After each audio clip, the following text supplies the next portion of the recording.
Apróbase o catálogo de Patrimonio Cultural do Litoral de Galicia. Até de agora tiñamos un inventario, este inventario elévase a catálogo patrimonial. Por que facemos o catálogo de Patrimonio Cultural?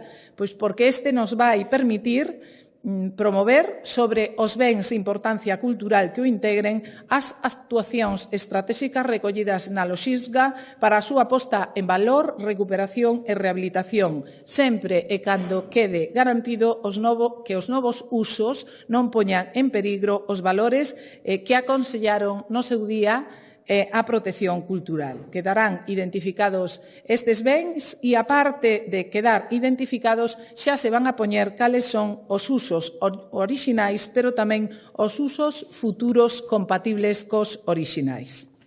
Non só iso, sino que tamén se vai establecer un procedimento integrado para as autorizacións e títulos habilitantes do litoral.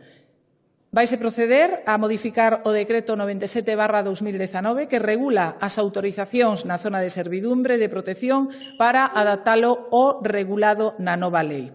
Así mesmo, regularase un procedimento no que se integren todas as autorizacións administrativas e títulos habilitantes do litoral. Moi resumidamente, falamos de autorización de usos de temporada en praias e no mar territorial, autorización de actividades nas que concorran circunstancias de intensidade ou rentabilidade, autorizacións de ocupación de dominio público marítimo terrestre, así como autorizacións en zonas de servidumbre de tránsito e acceso ao mar.